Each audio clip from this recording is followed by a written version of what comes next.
Hello, everybody. We are continuing our warfare theme week with World War II, a World War II movie. Uh, Mhm. quite frankly, and it's probably one of the most famous World War II movies of our time, and I one like of the how best.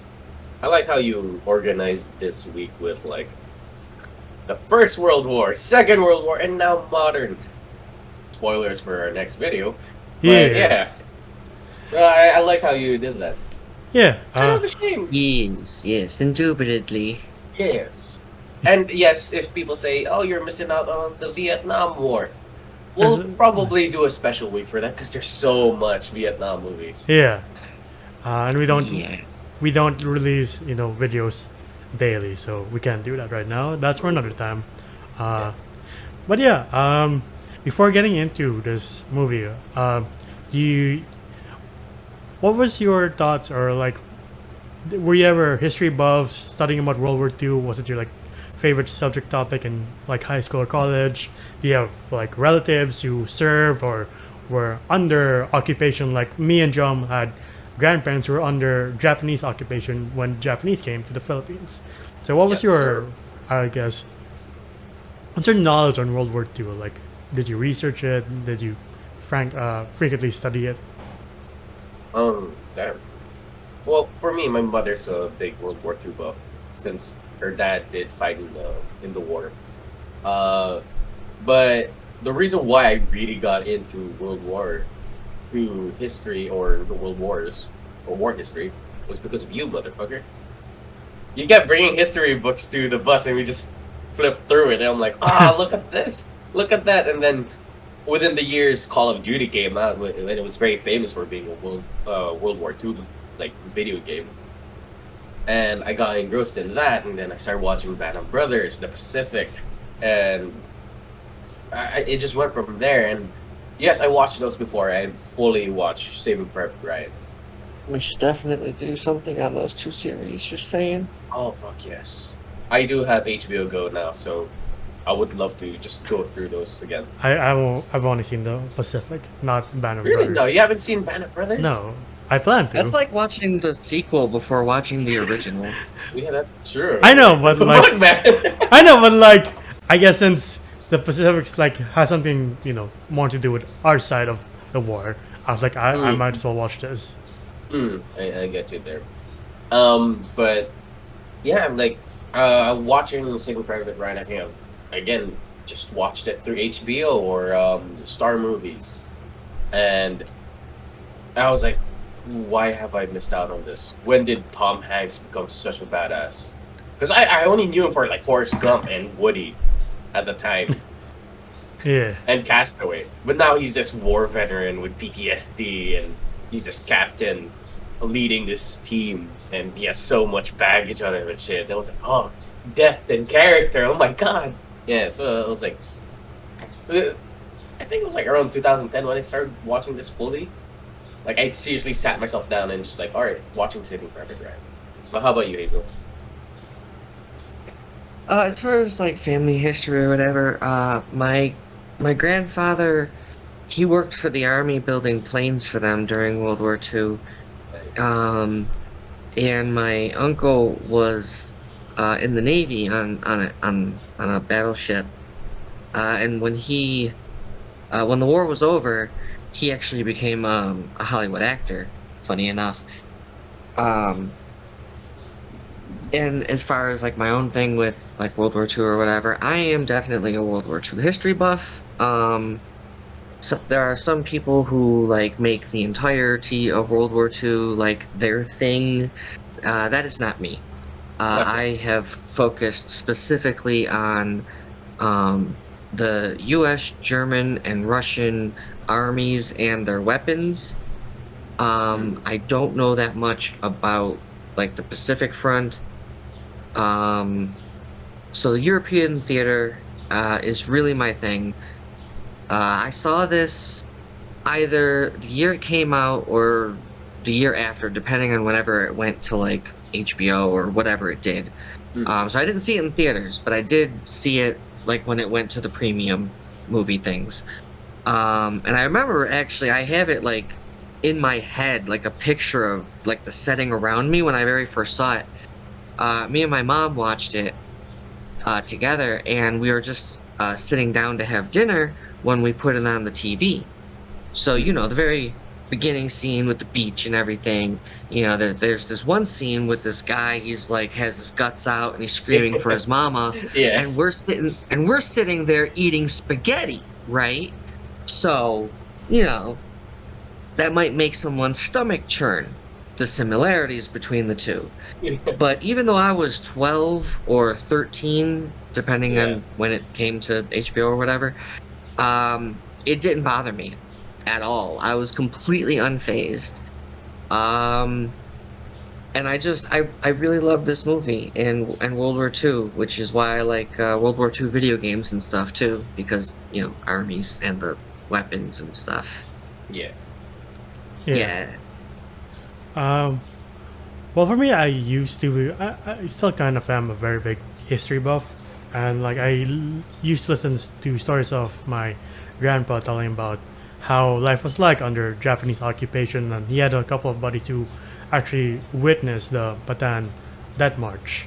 Like they saw Oh. them walking, and there are crazy stories, but like as soon as I got through like high school and like a bit of college, like that's when I started reading about it ferociously, and like I got so addicted to it because I history is always fascinating to watch, and like I used to watch all the documentaries on the History Channel before they went Yeah. batshit crazy with aliens.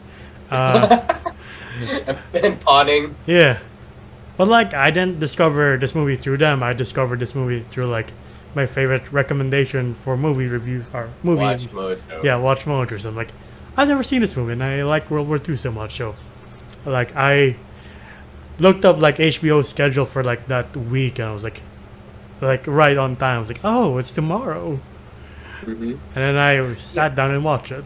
You mentioned the Bataan Death March. Yeah. That's probably the most famous thing that I know about the Pacific Theater. And I've also watched the movie, and it's an excellent movie that came out in like 2004 or 5, right around there. It's called The Raid.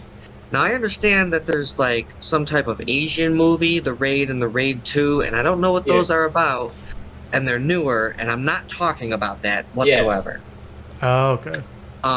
This movie, it's called The Raid because it's the true story of captive Americans in the Philippines, and it's the most like, I don't know the right terminology, like the most successful, daring POW escape, led by soldiers, and like a prisoner rescue. Oh, It's like the most famous like prisoner rescue ever or something. And if my memory serves me correctly, the Bataan Death March is shown in that movie because when these soldiers are captured, they must do it. Mm-hmm. So if I'm remembering the movie correctly, because I saw it way back then, hmm. there's a very good depiction of the Bataan Death March. What I mean is it was done well, not that the march was a good thing. Yes. Yes. And I've been to Bataan, and I've seen where they walked, and I also been to Korea. Same here. Yeah, and like visiting those sites were like it's powerful stuff. And like to see how both the Americans and Filipinos fought and died in this country is very powerful stuff. But yeah, Yes. like getting into it, like you open with the American flag, and you see a memoriam and a sea of crosses and stars of David, and you see this veteran walking to one, and he's with his family. You don't quite know who he is, but it goes back in time to June 6, 1944, which is D-Day, which is the largest invasion force of World War II. And like you've Of seen, history. yeah, of history. Sorry, Mhm.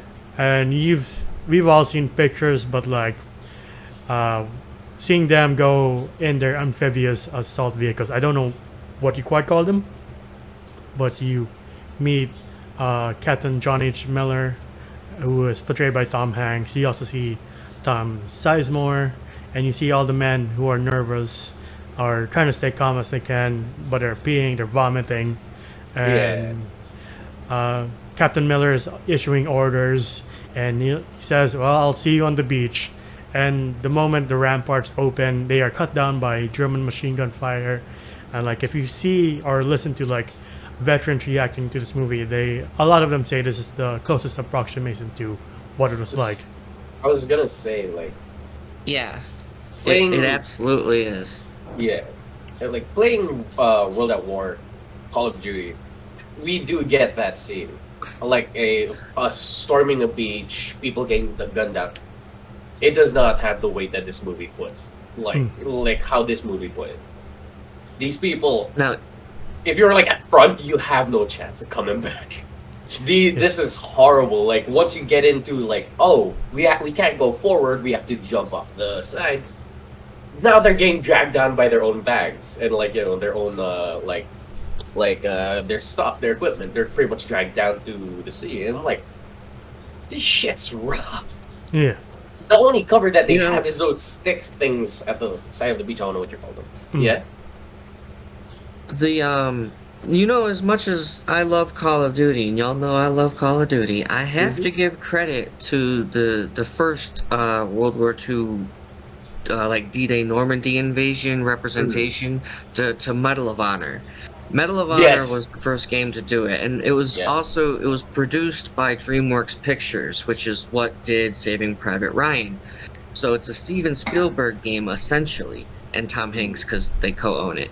And so when you're playing this game, when you're playing Medal of Honor, and you're doing the D-Day scene, because I think it's the third mission in the campaign, it reminds me so much of the Saving Private Ryan beach scene. Like, I'm pretty sure that was done on purpose because it's DreamWorks as well.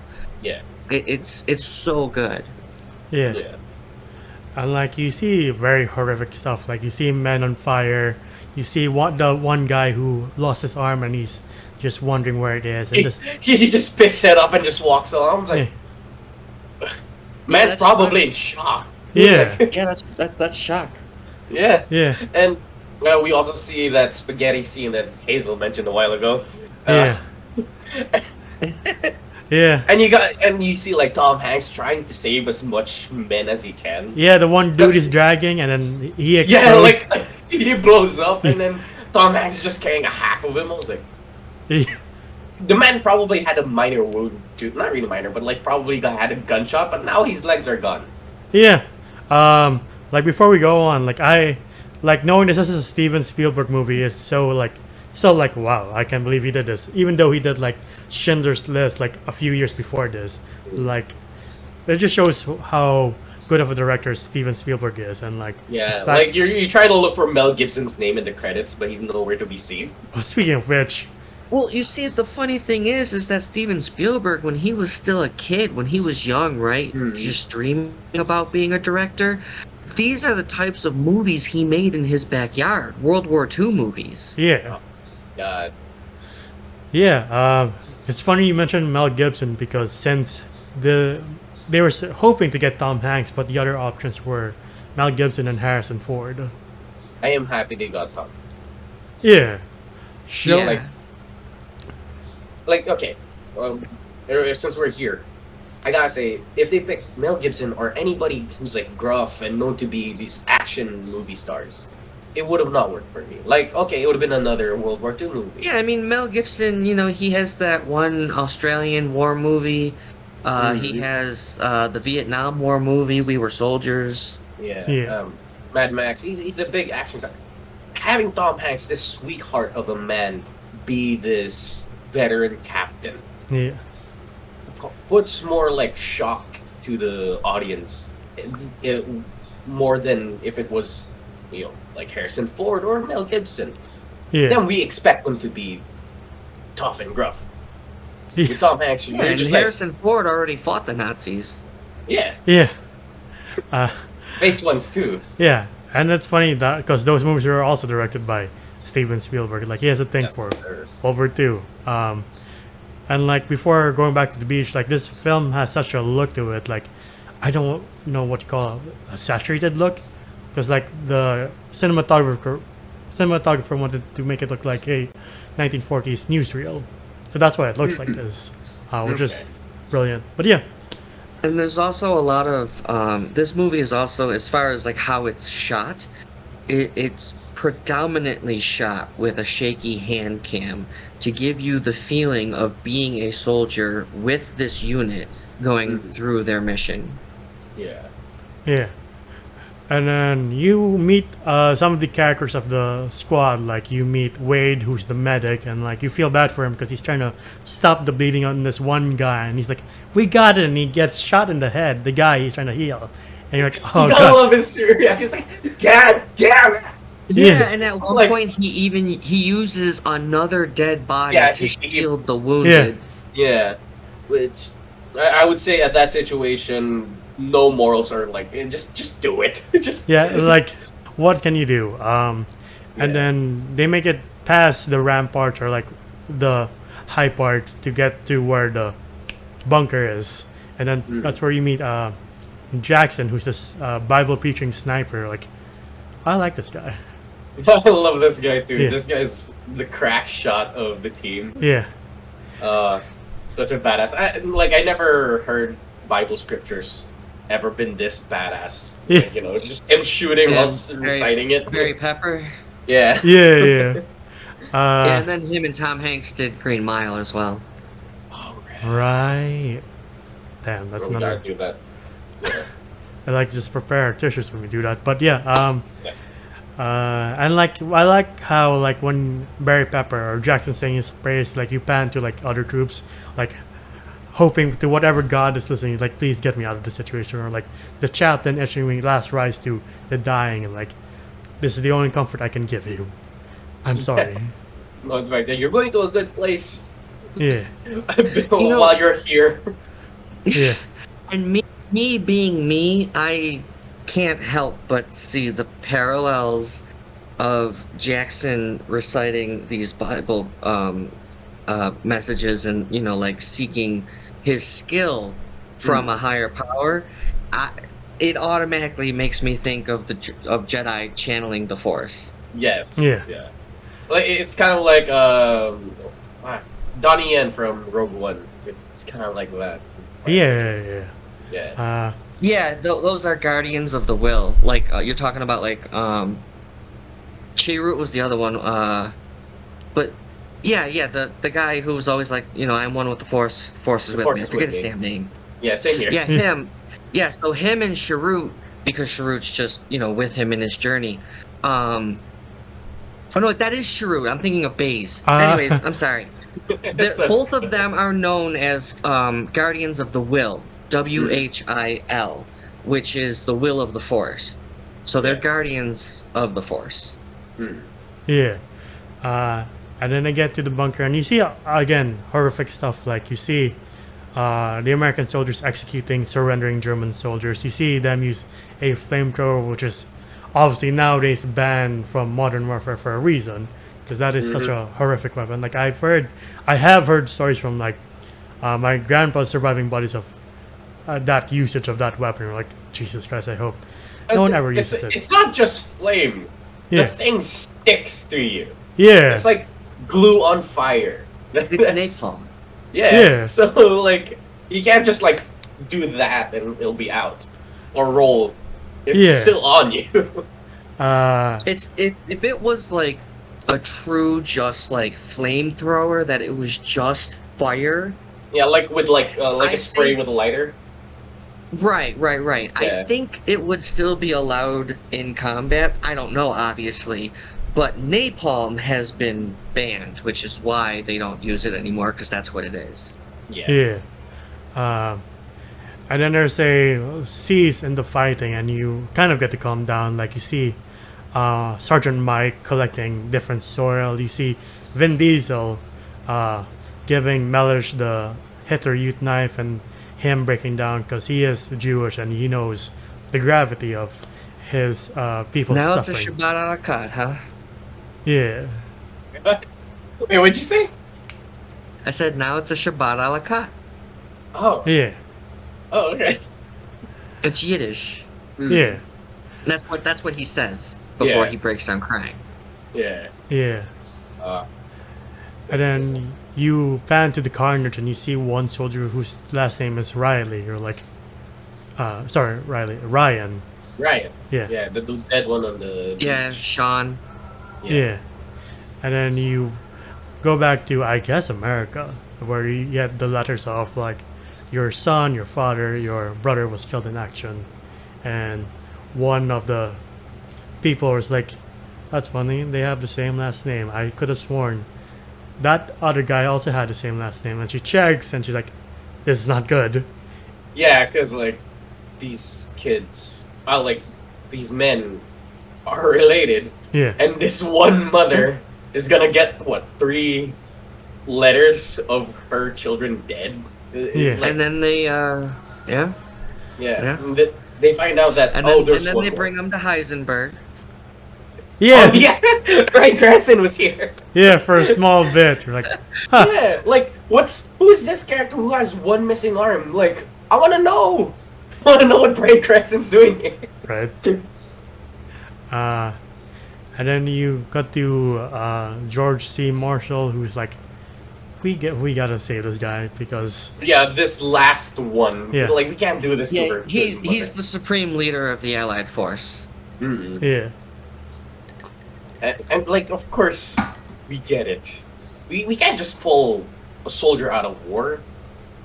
Because then that's kind of unfair to the rest of the soldiers. yeah, But we kind of get because he's the only living son Yeah. of this lady, this poor lady. yeah. And then she does get all 3 that afternoon. You're like, oh my heart, I don't think I can take that.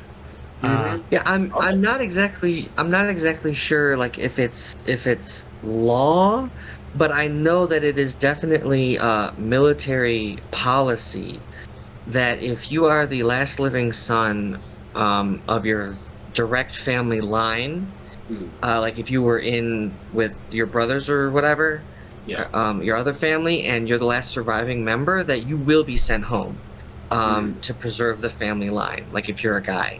Because there were 7 brothers who were on the same ship, and Yeah. the ship went down, and the family lost all 7 of them. And ever since then, they decided to keep family members separated in combat, which is what they did here with Ryan, Yeah. and that's Yeah. why.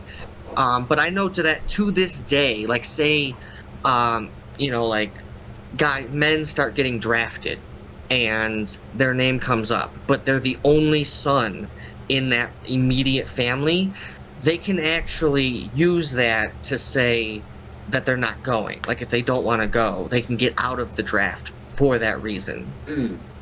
Okay. I didn't know that. I thought you were just, no, you gotta go. You got no other choice. Yeah, Kind of that deal. is interesting. Yeah, I didn't know that. Yeah. I don't think too many people know it. Yeah, I didn't. I mean, obviously, me and John didn't because we're not We've part. we've never been to war. Yeah, or we're not American, so we wouldn't know the laws there. But Yeah. I do like George C. Marshall's reading of Abraham Lincoln's letter to this one mother who's like, "I'm sorry you lost all your sons, but I hope this letter, Yeah, 5. God. finds you some reprieve." But obviously, it It couldn't didn't. have. Yeah. And So they kind of pretty much put Tom Hanks in charge of finding that missing son. yeah, Yeah. and then he needs a translator who is Upham, who's played by Jeremy Davis, and he's like, "I've never been to combat. I'm not ready for this." And you're like, "How he can be that bad?" And then later on, you're like, "This poor kid." And no, yeah, like okay, we'll get to that part when we get to that part. But Yeah, I I love how he's like, it's just that I haven't handled a weapon since basic, sir. And he's like, did you fire the weapon basic? Yes, sir. But then grab your gear. yeah, but like I gotta say is that I don't like the hate that Obam's getting. Like people every time we get to that scene, which we will get to, you're like, this fucking idiot.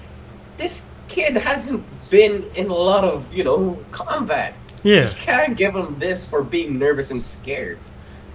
'Cause yeah, I would pretty much do the exact same. I might do the exact same thing as he did, yeah, which are stupid decisions. It happens to everybody. yeah, Yeah, yeah. there's something about that when we get there. Yeah. Yeah, like both Captain Miller and Sergeant Mike have obviously been in this war way longer than he has, because he like from Mike's sand collection, like, oh, he was in the tours in Africa and Sicily. All right, Yeah. he's experienced. But yeah, they set up, Sergeant Horvath. so yeah, Yeah. Horvath. I forgot his last name.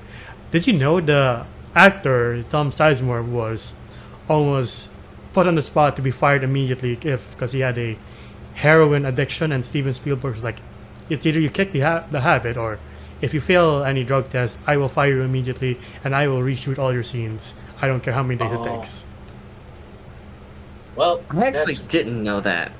that Yeah. is one way to get somebody clean. Yeah. Like the guy hasn't been in lots of movies. Like he was in Heat, and I think that's about it for his acting career. I'm not sure where else Who he's knows? It might have changed his life, and he was in Black Hawk Down, so Yeah, Tom Sizemore was in Black Hawk Down, and it's funny because actually one of the soldiers that were in that event in Mogadishu was also called Sizemore, and in the movie you can hear them calling out someone called Sizemore, and it's just funny that the actor's also Sizemore and he's in the same movie. I'm sorry, I'm a nerd. It's that's fine. okay. It's good. This is what we're here. This is the geek part. Yeah, they set off, and like Upham tries to make buddies with the guys, but they're also rough and grizzled. And like you learn that there's this pot, or like this bet to learn who the captain is, like what's her backstory, because he's never told them.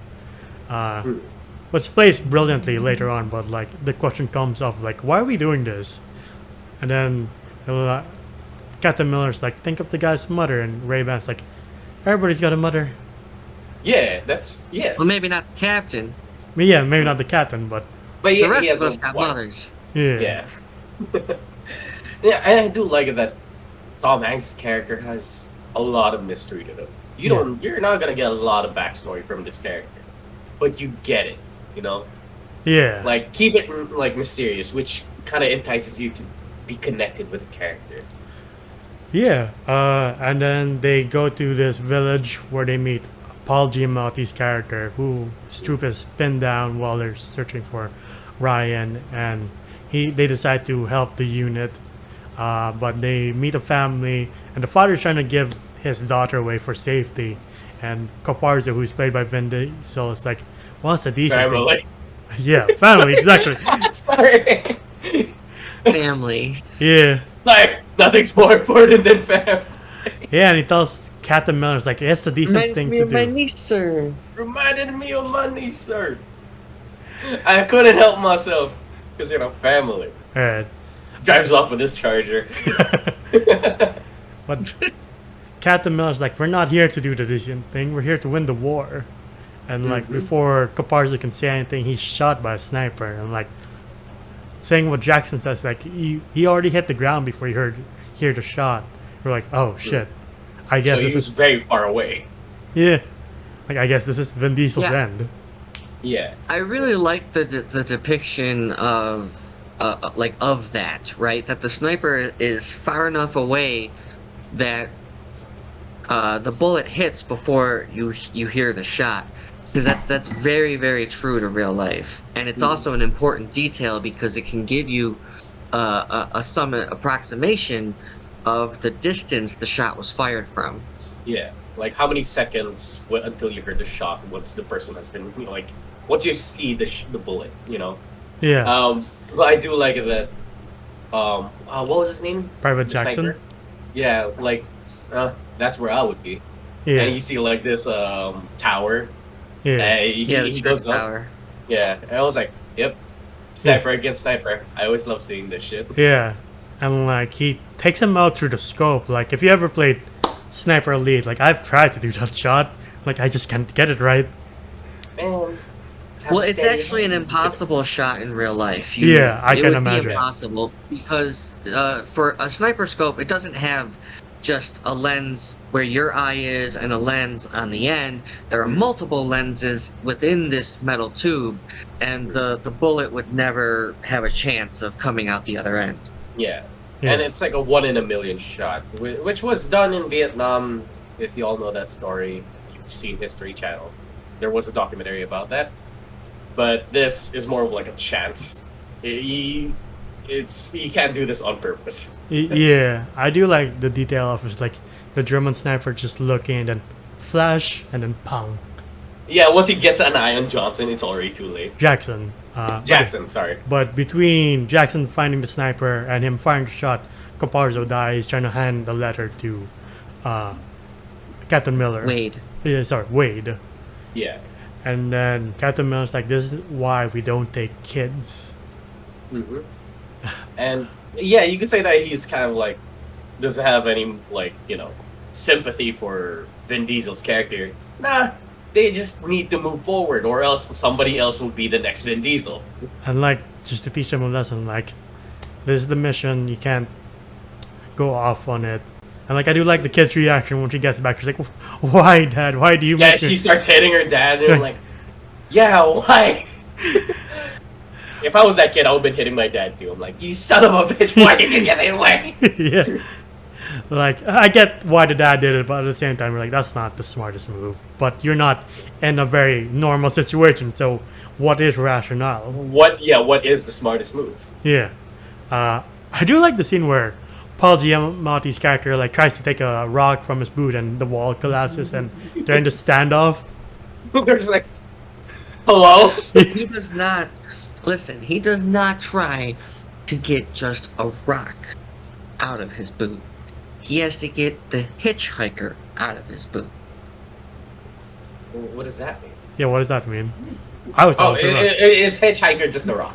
Like, is that the same? Well, he literally says he wants to get the hitchhiker out of his boot, and he means the rock. Yes. Oh, okay, Ah, okay, okay. okay, gotcha. Yeah, get the Hitchhiker out. Yeah. And like, as he sits down, he like pushes this kind of 2x4 to hit a wall. Yeah. Yeah. It's just a room filled with Germans. They're like, fuck. And shit was intense until backup came. Yeah. Like you hear like Upham saying like surrender or put your weapon down in German, like everybody else has their own version of like put your weapon down right now. And someone's like, I'll fucking kill you. I'm like, yeah, you're not helping, buddy. Yeah. Yeah, you're right. He was telling them like put their weapons down, get their hands up. He was saying that if you do this, we won't shoot. Yeah, my 4 years of German in high school came in handy during this. Yeah. On later rewatches, because like I said, not the first time I saw it, but later it came in handy. Which I learned German. I only learned French and Mandarin and Spanish. It is part of my bucket list to learn German. I like the language. It's very fun to say or speak. Yeah, I took 4 years of it, and that was it. See, at least in the state of New York in the U.S., what they require is 2 years of a foreign language. You must take 2 years of foreign language to graduate. Mostly because one, I loved the culture and just the language. It's a very powerful sounding language. It's very guttural. Yeah. And also just because of my World War II obsession, I wanted to know German. All right. God, now I want to learn German. Well, I got somebody to speak to if I ever take classes. Yeah, you can practice having conversations. Yeah. But it's through the company of Paul Giamatti and his other fellow men that they find Private Ryan, and it's Nathan Fillion, and poor Captain Miller has to break the news, and he's like, but that's not right. They're still in school. What do you mean they're killed in action? Yeah. Don't forget about Ted Danson. Ted Danson? Is here? Yeah, he was the lieutenant that Miller was talking to that called Ryan up. Oh, shit. No, there were a lot of moments in this movie where you're kind of like, to be honest, until recently, I forgot that Vin Diesel was here. I forgot that Paul Giamatti was here. Yeah. I forgot Nathan Fillion was here. Ted Danson. Ted Danson. That guy from 13 Hours. He was like part of Ryan's unit. Oh. Yeah, he's the guy who like loses. He like has his arms like hanging from his elbow. I did not know that. Yeah. I don't know who you're talking about. The guy who gets later when He's that Australian pilot for that one Jaeger in Pacific Rim with the sun. Or yeah, There. I think I put a picture to the face. But Yeah. yeah, moving on. For not not Private Ryan, the right Ryan, James Francis Ryan is like, "You sure my brothers are safe?" And Captain Miller's like, "Yeah, I'm sure." Yeah, they're probably fine. They're still in grammar school. You're like, wrong, Ryan. Yeah, and poor Nathan Fillion is traumatized. Like, I just want to go home already. Like, oh, poor guy. Yeah, I get it. Yeah, like what the fuck happened in America to make them die? But yeah, they stay at a night in church, and Captain Miller is talking to Mike, Mike. about when you lose a guy, you feel like it's to save like 10 or 20, and then when you lose 96 or like almost 100, you're like, maybe I saved 10 times more than that or 20 times more than that. Yeah, that's how he justifies sacrificing his men for the objective. But now the objective is one guy. And he better be worth it. He better cure some disease or cure a longer lasting light bulb. Or Yeah, invent a longer lasting light yeah. bulb Yeah. And or you, something. since the beginning, you see him shake, and like I did research, and it's a sign of severe, PTSD. PTSD. Severe. Because at first Yeah. I thought I was like, oh, is he getting Parkinson's or something? No, it's just PTSD. No, Yeah. it's nerves. I've actually had that happen to me. Hmm.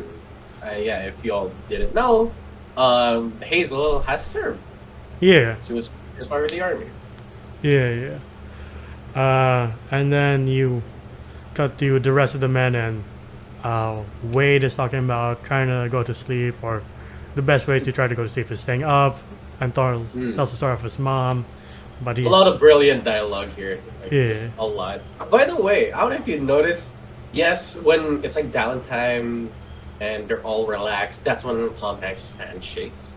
Yeah. But once danger comes in, it stops. yeah, because he's throwing himself into the fire again. Yeah. Yeah, the adrenaline overwrites it.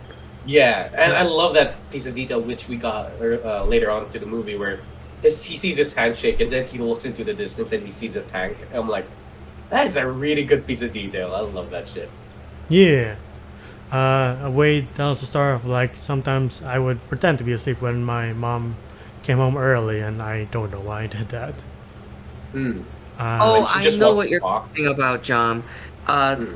Yeah, I think you're a little off. I know exactly what you're talking about. Yeah, okay, so when he looks at his hand and then he looks up at the noise of the tank coming, the reason he looked at his hand was because the vibrations the tank are making, he wanted to make sure it wasn't his hand shaking. Oh, that's so sick. What the fuck? Okay, I didn't know that. That's so fucking sick. Yeah. Alright, pieces of detail. I appreciate that, Steven Spielberg. And also, thank you, Hazel. I love that scene even more. Again, I appreciate fine details, attention to details when it comes to movies. And then the next day, they discover this unit who have crash landed on the field because they were trying to save or trying to help one general, and like Ray-Ban's like, yeah, there's a lot of that going around. It's a FUBAR situation. Yeah.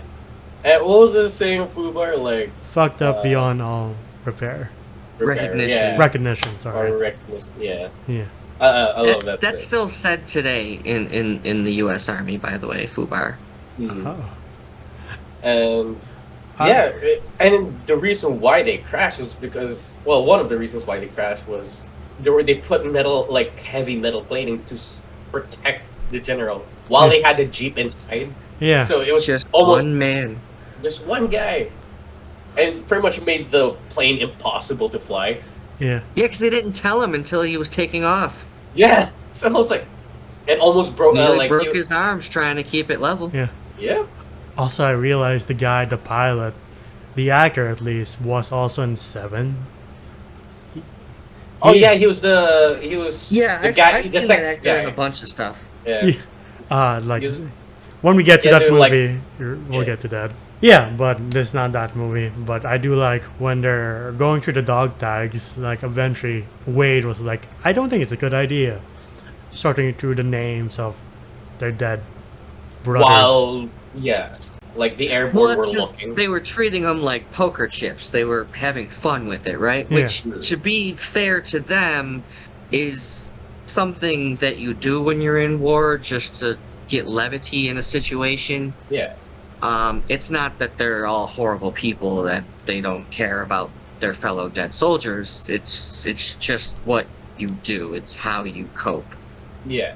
But it was just the wrong time, wrong place.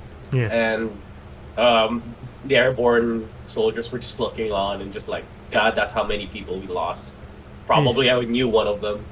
And Yeah. yeah, I respect what was his name again? Wade. Wayne? Wade. Yeah, for just like, hey, not here. Not at least not here. Yeah. Please. And then Captain Miller decides to just yell for his name, and then one guy's like, "I think I know a guy who's in the company of that Private Ryan you're talking about," and just this guy who had a grenade go right beside him. I don't know how he's not dead, but he just can't hear right. I've had that happen. Oh God. Oh my god. I understand a little bit more because I was lying prone on an like, I don't want to say an elevated position. It was just the ground, right? But right next to me there was like a lower level to the ground. I don't know how to describe it, like a depression. It was lower than the position I was, right? So the side, the wall, it separated me from the blast. So it went off right next to me, but I wasn't in any immediate danger, and it fucked me up too. Yeah, because that's Like just it loud. made me feel like I was drunk. My equilibrium was all off. Oh my god. I wish I would never experience that shit, but like in COD they would just have your hearing like you'll just hear a ring. Yeah, they And have your that vision- detail in Well, this for sure movie it's too. way worse in real life. Yeah. God. But yeah, Well, thank God your eardrums didn't pop. Oh no, it's so messed up. or Yeah, like, it wasn't even so much the loudness of it. It was what fucked me up was the concussion of it. God. but yeah, they discovered that Private Francis Ryan, James Francis Ryan, is in Rommel, and he's there to take the town, which is part of. He's there to take it because that's also part of, what's his name, German General Rommel's plan to stop the Allies. Like they were the last bit of defense within that bridge in Rommel. Yeah, yeah, Yeah, they couldn't allow any tanks to get over the bridge. And like if all else fails, blow the bridge. yeah. Yep. On their way there, they discover a machine gun nest, and Captain Miller's like, "We had to take it down." And they're like, "Why? We can just be on our Yeah, way." the radar. Yeah, it's not part of our mission. It's an unnecessary risk. Yeah, but what other unit would come across this and pretty much, get hit by them, it's gonna be on us. Yeah. And then he's arguing with the men. They're like, "But this is not part of our objective. It's like our objective is to win the war." And they're like, "All right." And then Mike is like, "I think I should do this, or I think I should do that." And Captain America's like, "I think you should shut up." Yeah.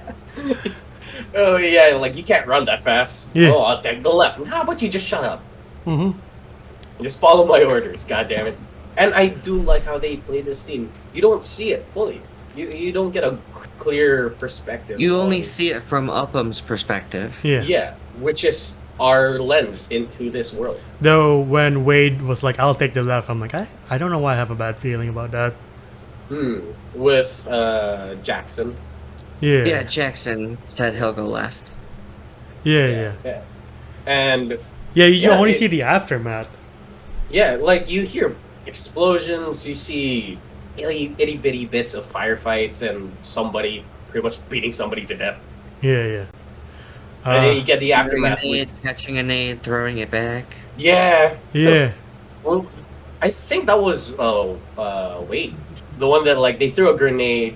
As he threw a grenade and it was tossed back and it blew up on him. I think that might have been him. Yeah.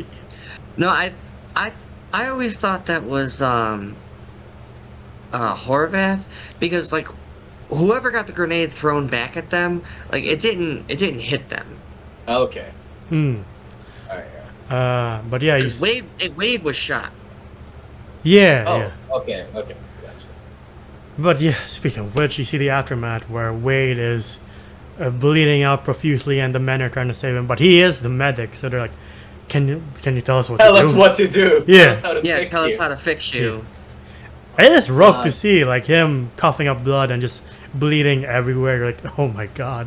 It's a slow scene too. Like Yeah. you stay with him for a while, and like it would have just been better off if you just went like right Yeah. off the bat. But no, they gotta try to fix him.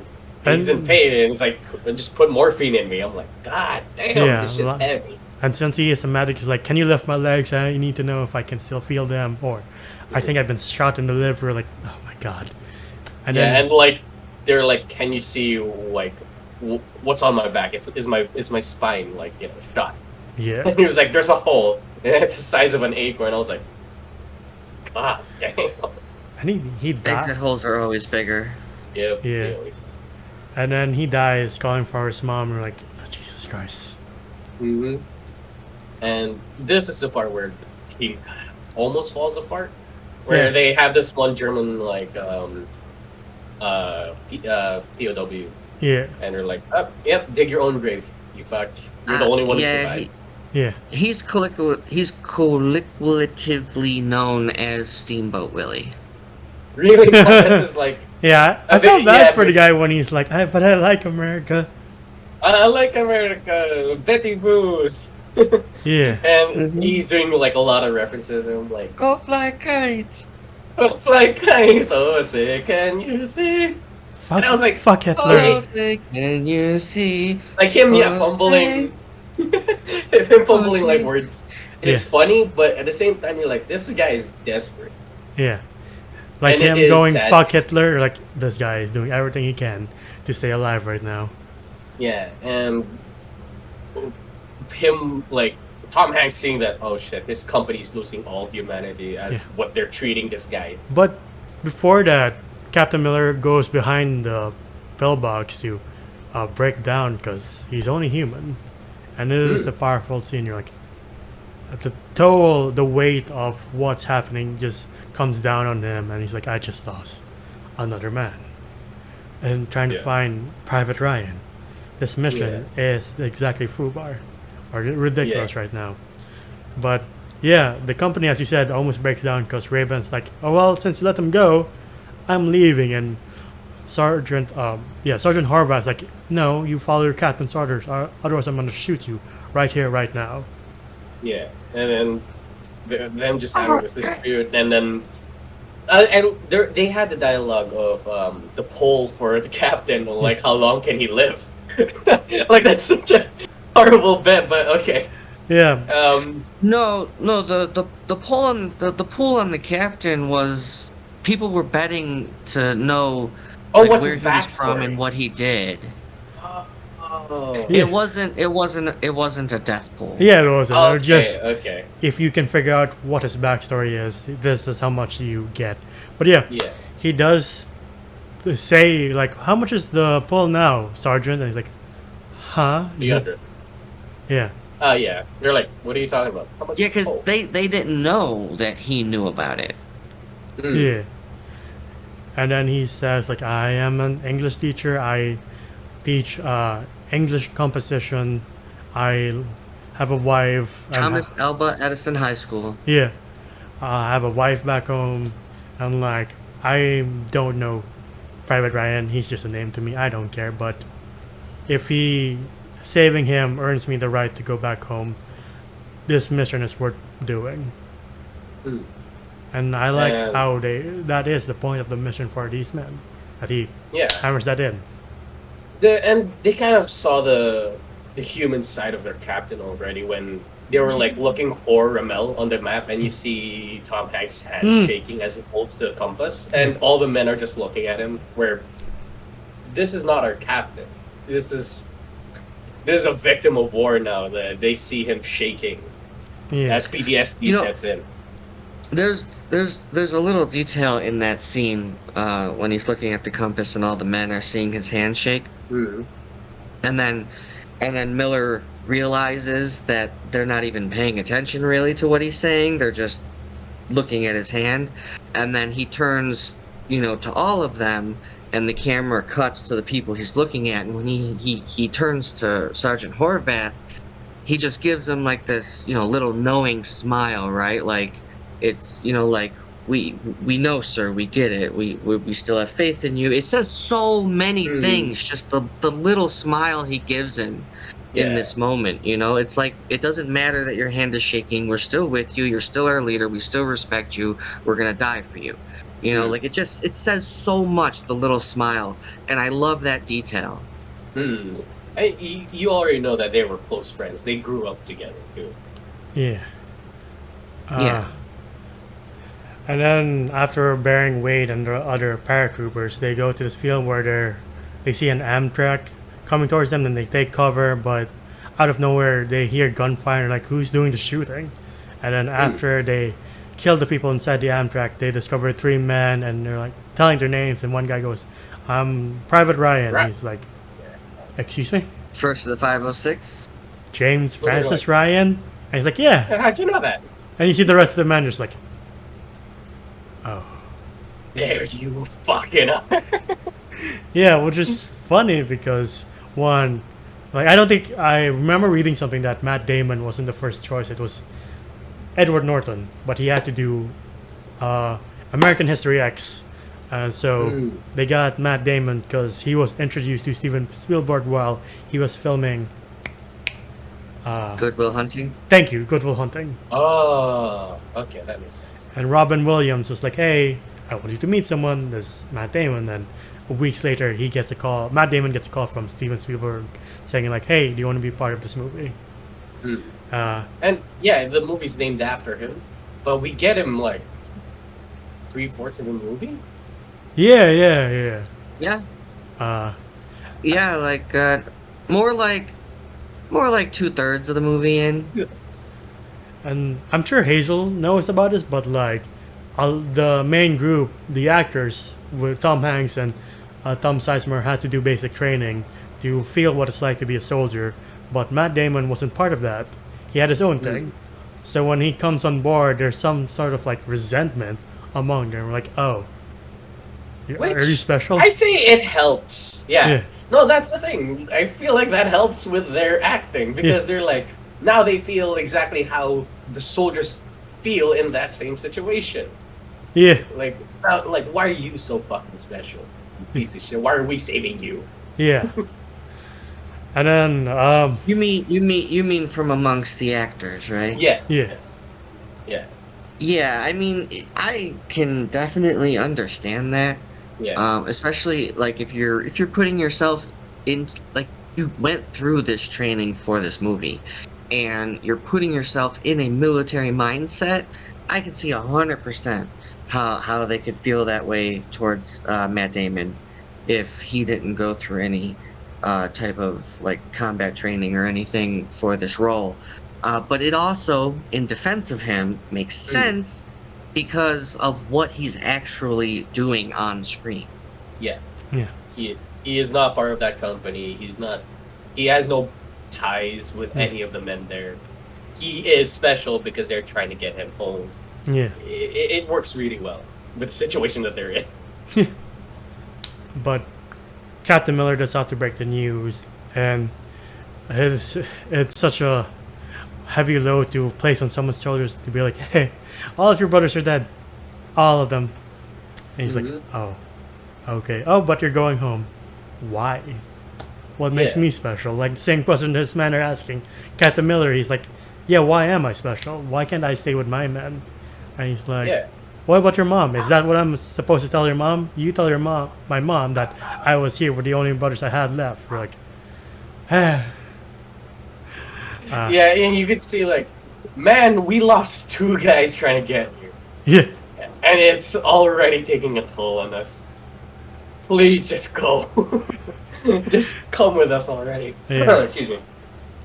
and then Sergeant Mike and Captain Miller have this conversation of like, we could defend this town and look back years later of maybe Saving Private Ryan was the most decent thing we ever did in this war. Yeah, he said the thing. Yeah. He said the thing. He said the thing. Roll credits. Roll credits. That's how it ends. It's just black and then directed by Steven Spielberg. Like, what the fuck? It's Peter Griffin waiting for the title to be said on the movie. I do love them strategizing like we need to attract a tank to stop the German advance. How do we do that? We use sticky bombs and pray for a miracle, basically.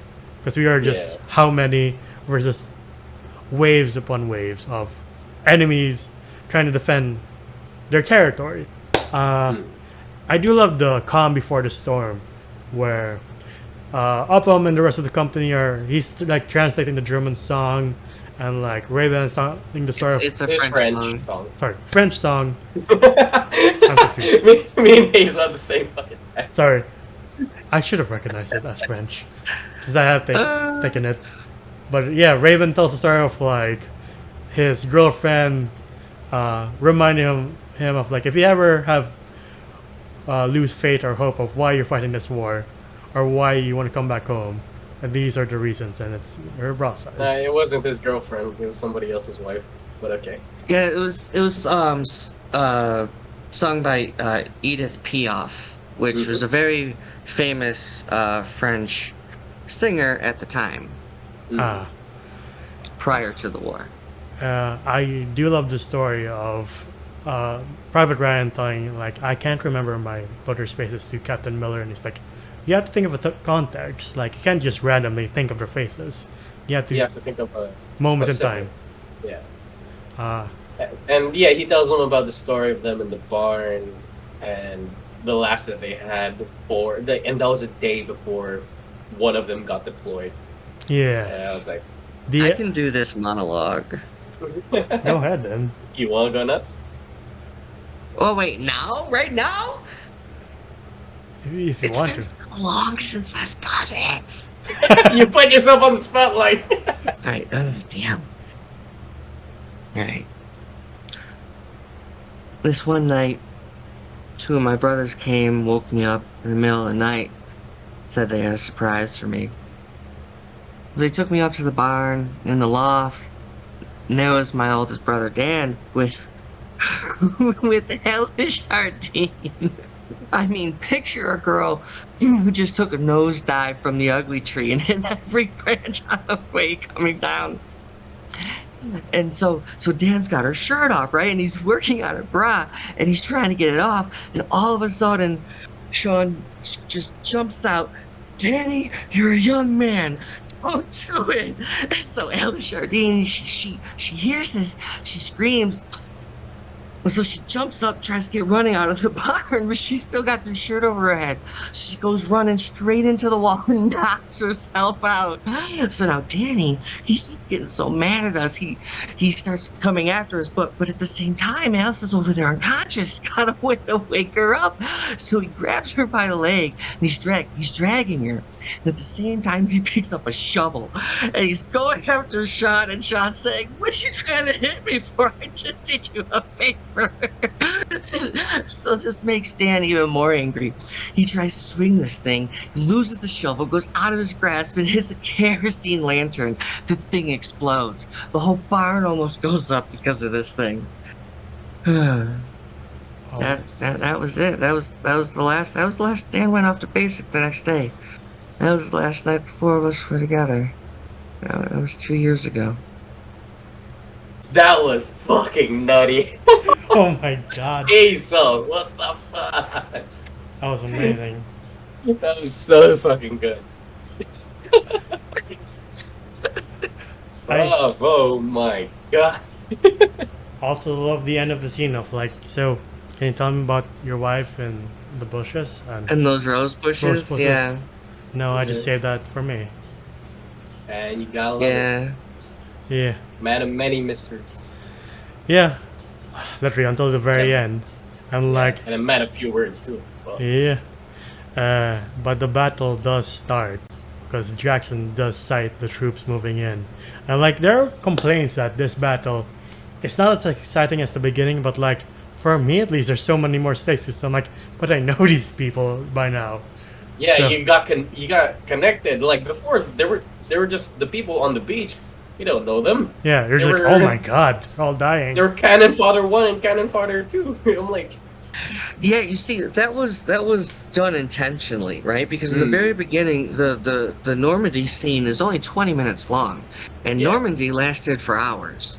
The invasion part of the beach, and there was multiple waves, and it wasn't for a while until good in the day that they had secured the beach.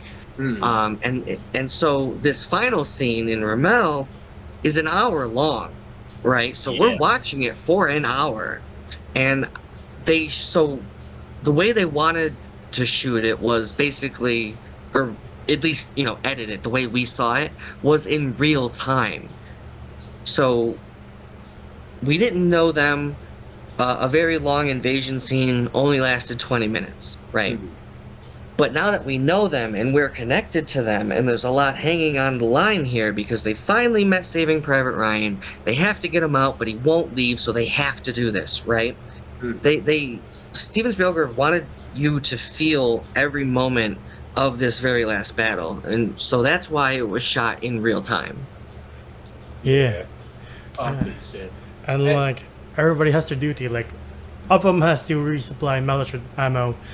Jackson is the sniper, and Raven is the distraction to bring the tank in. And Captain Miller's conducting all of them basically. And like the poor one guy who tries to do a sticky bomb on the tank, and he ends up blowing up. Like, oh shit. Man, just took too long. Just trying to like, no man, you just toss it, it'll stick. Trust me. Yeah. God.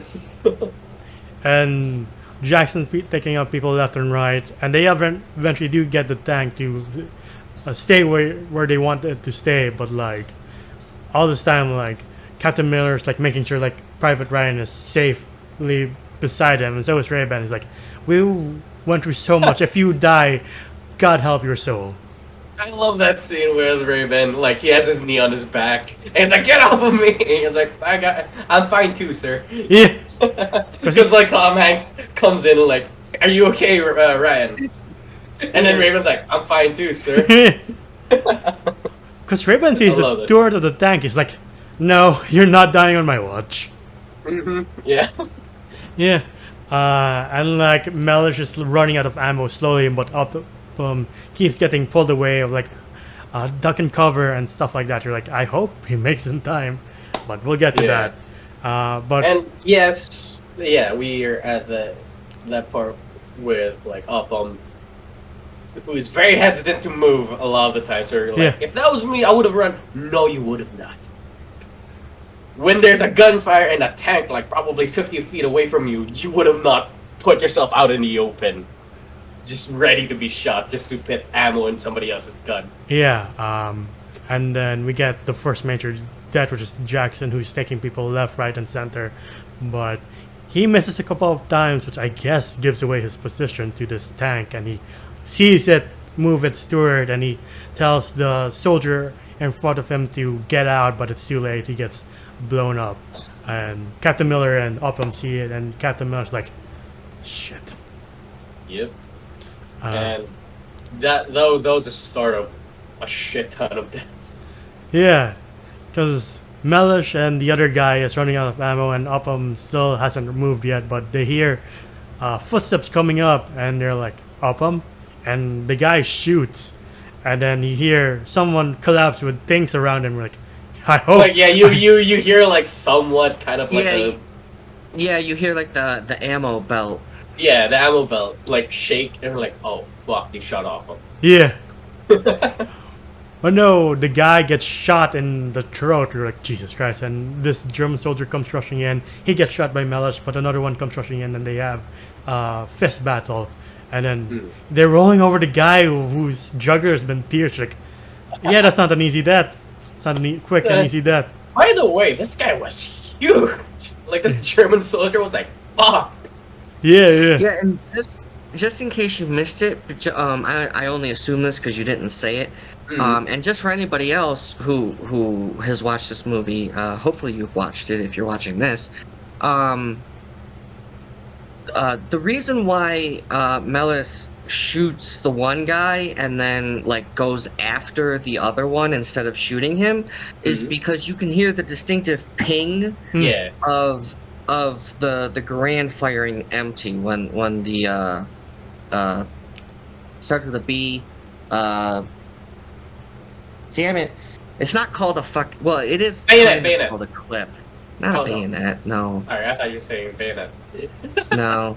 Well, the clip, all right? Because in this instance, it is a clip. Usually, people say clip for magazine, and it really bothers me being a veteran. But in this case, it is a clip. All right. So when the Garand clip is empty, it pops out and it makes this distinctive ping noise, which always used to give away their positions in real life. I mean, and some people might miss it because it happens so quickly. But that's why he doesn't shoot at the guy he wrestles with because he's out of ammo. Yeah. Ah. Yeah. Yeah, I think that's the only. I didn't realize that. No, because I do remember people who I watch it with, like my family members. They would be like, "Why didn't you just shoot him?" No, he's. You Because knew that. Like, I didn't know that. While the scene's happening, I don't want to give them a whole history of like how a Garand works. Like, I guess you give it afterwards, but yeah. yeah, He wrestles with the guy and it devolves into a knife fight, but he is outmatched strength-wise by the German soldier. And you're like, this German soldier, it looks very familiar. And he does the scene of like slowly stabbing him. Like, yeah, this is hard to watch. Fuck. no, that's not the German soldier. Hmm? That's not Yeah, the guy that. it's not the one you're thinking of. Yeah, It's not. it's not it. It's not. No. Ah, okay, but yeah, Yeah. he does stab Melech, and you're like, Jesus. Yeah, and he like goes at. Yeah, I think I know why you would think that he is that guy, because once he gets to the stairwell where Oppum is hesitantly trying to go up, he spares Oppum. Well, Oppum kind of raised his hands and surrendered, so that's why he didn't do it. Okay. But I get what you mean though. Like I get why you mistaken him for the other guy. Yeah, but it Yeah, is. they do look similar, and as I said earlier, I had wanted to say something about this particular moment when Upham is just frozen in fear, and then he looks up and the German is there. Now, obviously, the German was standing there for a second before Upham looked up and could have shot him, but didn't, and still didn't, and just passed him by and let him go. Yeah. And there's being a soldier myself, I know the reason for this, because it might confuse some people. One, as a professional soldier, he knows what's going on. He knows that this man is so afraid that he's useless. He doesn't need to shoot him because he's already out of the fight. Yeah. And yeah, that says it all. And kind of like respect, because he realizes that if he wasn't so fearful, he would have been dead himself. And so it's kind of like a tit for tat thing, right? Like, all right, you could have killed me, but you're fucked up, so I'm just gonna let you go. Yeah. Like you're not gonna be a threat to me later on, which kind of becomes. But like, yeah, a lot of the times people would say, Oppum, I don't know why. I like to defend him here because, again, put yourself in his shoes. Yeah. You will have not had the balls to go up there, especially if you're a guy who just started using a rifle. Like, he hasn't had a kill in this entire movie until the end. That was it. He only had one. Yeah, but I think Melish's death is one of the ones that really stick out because it's quick at the same time it's slow because it's right at his heart and he's like convulsing. You're like, Jesus Christ. Yeah. The other scene that really sticks out is Horvat confronting this German soldier. He's out of ammo, so is the German soldier. They throw their helmets at each other and then they quickly take out their pistols and they start shooting. But Horvat gets shot. He's like, ah, son of a bitch. I love because this guy plays the exact same character. I love the little detail like of that German soldier, like when they both realize that they're out of ammo, that they need to reload. Yeah. and then they throw the helmets and get to the sidearms. I love it because the German, he's like, Scheiße, du Arschloch. And what that translates to is shit, you asshole. I love it that she speaks German. Yeah, but they have to fall back to the Alamo to blow up the bridge, and on the way, Sergeant Horvath is hit in the chest. Like, yeah, he's gone. And Like they all start to like. He's the one who pulled Upham out of the stairs too, right? yeah, While Yeah. he was shot. I love it. Like, that pistol shot was like a bee sting. It was like. It was more of a fuck instead of a scream. Yeah, it was either a graze to the hip or just like at the edge of the hip. yeah. But just enough to slow him down. And Tom Hanks already did say that he wasn't really the best runner. yeah. Right, and generally, depending on where you get shot, the adrenaline would just keep you going anyways. Yeah. Until it gets somewhere critical like the chest, which does slam into poor Horvath's backside. And then Yeah, he's like, "Oh, I'm okay, sir. I just got the wind knocked out of me." you're like, no, you just got shot in the chest.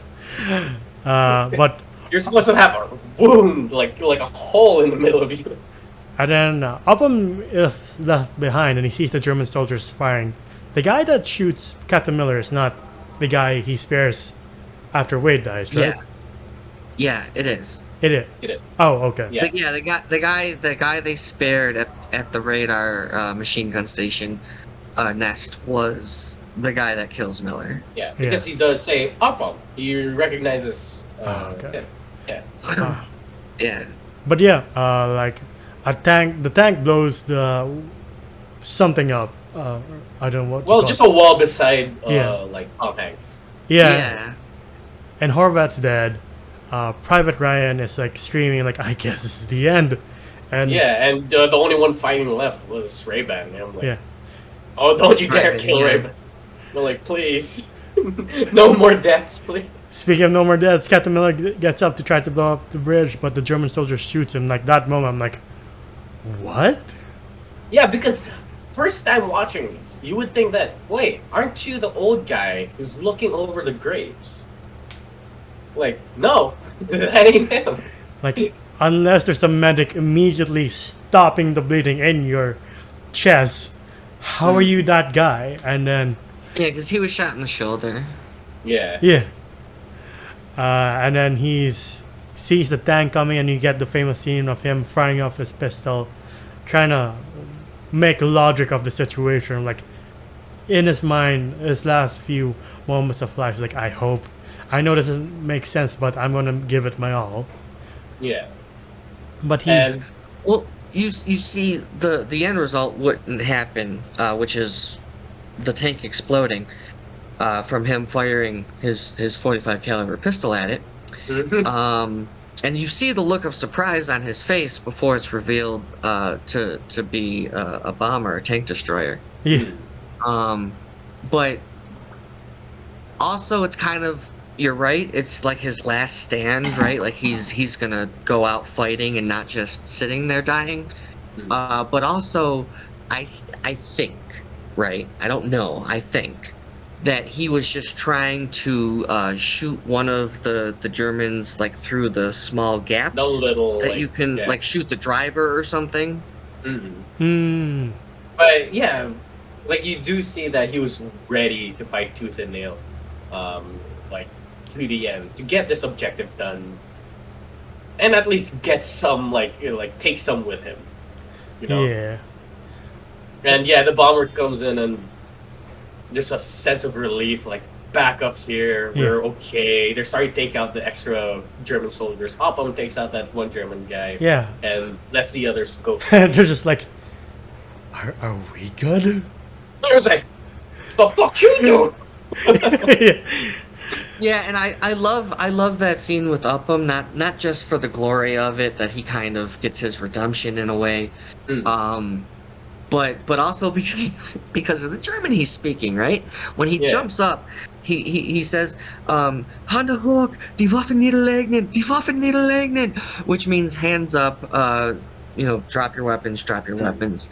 Uh, um, and then after he kills the guy, and he's telling him how tub, which means leave, and then he says they don't go, and so he's like das that, and that basically means get out of here. Mm. So there's no more formality here. Just like get the fuck out already. Yeah. Yeah. Uh, I love this movie. Raven desperately tries to find a medic for Captain Miller, and Private Ryan sees him, and they're both, just in disbelief, especially Raven, because he's like, I can't believe our captain just got hit and he's dying after all we've been through the last couple of days. And the fact that if they just waited a little bit longer, and if they didn't move for just a little bit longer, backup would have came either way. Yeah. And then he tries to tell something to Private Ryan. Captain Miller does. And then he can't hear him. And then he brings him closer and he says, earn this. Earn this. Like, Earn it. Yep. yeah. And you just see, like, off of the foreground and focuses on Private Ryan. And then you find out the old guy at the beginning was him. Yeah. This whole time. And then before he transforms into the old guy, like you hear the latter part of the letter from Abraham Lincoln, and it closes on him, revealing that he is the veteran in the memorial, and he's like, I forgot what he says, but he's like, I've lived the best life I could have. Yeah, he asks his wife. He says, Am I a good man? yeah, am I a good man? And she says, what? And he says, tell me that I'm a good man. Tell me that I've led a good life. And she says, you are. Because, like, that's what Tom Hanks wanted. Yeah. The amount of sacrifices he had to do, especially his own life, like, you would feel the weight on Ryan's shoulders, or you better have made this worth it. That moment, I love how before his wife answers him, she looks at Captain Miller's grave and then looks back at Ryan with determination in her eyes, because she understands that it has something to do with his experience in the war, and so she says very confidently that you are. Yeah. Honestly, that moment I was like, I hate you, Spielberg. Why you make me feel things? Damn. And the movie ends the way it began, with the American flag waving in the wind. Yeah. Nothing else much to say aside from, what would you rate this movie? Look, we barely had any gripes with this fucking movie. Yeah. This shit was all throughout, we're just describing itty bitty bits of detail, thus kind of showing that we really appreciated this movie a hell lot. So it's a 10 out of 10 for me. I got nothing else to say because the praises were in the review. Yeah. Same. 10 out of 10. Like, one more fact is that this is one of the most controversial Oscar moments, because they picked, what was the movie? Shakespeare in Love over this, and like they did a poll years later where they asked the Academy members, like, do you have any regrets on voting best movie? And they're like, one was, we regret voting Crash over Brokeback Mountain when we should have known better. Two, Saving Private Ryan should have definitely won Best Picture that year. Damn. You can have an argument that this is the most overrated war movie, but it is so damn well made. It is so damn well acted. It deserves all the praise. Yeah. No, I agree. It is overrated, but so goddamn good. Yeah. Hazel, how about you? It's definitely 10 out of 10. I do not think that this movie is overrated in any way, shape, or form. Okay. It deserves all the praise, all the love, and respect that it has gotten and will continue to get throughout the years. Yeah. I do see why people were so upset about the Oscar thing, because I have seen Shakespeare in Love, and I always fall asleep to it. I'm like, why did this win? God damn it. Yeah. But yeah, I guess that's it for our video on Saving Private Ryan. What's your guys' favorite war movie? Could be this, could be what's the Andrew Garfield one? Hacksaw Ridge. Could be Zero Dark 30, could be Blackout Down, could be Apocalypse Now. Whatever one it is, please let's have a discussion in the comments if you would like to. But yeah, if you want to see more of us, please like, subscribe, and ding the bell icon to get notified of when we upload next. We also have Facebook, Spotify, and TikTok under the same name. Facebook to see us react to trailers, stream video games and about our lives from time to time, and Spotify to hear us on the go, wherever you are in the world. Maybe you're visiting World War II memorials, who knows, or sites like. Did you just call it Spotify? No, Spotify. Okay. I must have cut out then. Sorry, go on. And TikTok, if you want to relive Hazel's verbatim of the dialogue scene. Yeah, we are putting that shit there. Hell yeah. That is a Hall of Fame moment. Yeah. Oh god. I used to do that for fun because I had to do that originally for drama class. They told us to pick a 3-minute monologue, and that's the one I chose. And then I did it like with friends for parties and stuff with the scene on mute behind me, and people loved it because I was doing like, you know, the motions and the gestures and everything. They loved it when I did the scene. So yeah. So, wait for that one to come out. Yeah. But individually you can find me at Gandavos1995 on IG and Twitter. How about you guys? You can find me at JohnGOM_ on Instagram. That is my art account. How about you, Hazel?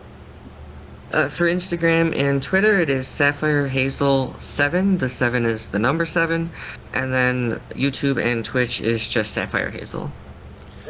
Yeah, and John kind of spoiled what we're doing next, which I wouldn't consider really a war movie, but more of a manhunt for one of the most infamous people of the 21st century. So yeah, stay tuned for that. But yeah, for now, I got a question for you though, Enzo. Huh? Yes. Does Zero Dark 30 take place during a war? That is right. Damn, you got me good. You got Schooled by a veteran. I'm sorry that I should have thought about that, but we also gotta appreciate the fact that Hazel is was a soldier, so we got an insight to things that we will never understand. Yeah, manhunt during wartime. So yeah, I wasn't, like some crazy super soldier. I wasn't no fucking, action star from a movie. The shit you see in movies. I was just a real life, everyday soldier in Afghanistan. Yeah. I'm just gonna like edit like Hazel's face on Arnold Schwarzenegger's body with like this, like the LMG. But before that madness, we'll sign off on this video. Bye, everybody. Ciao. Bye.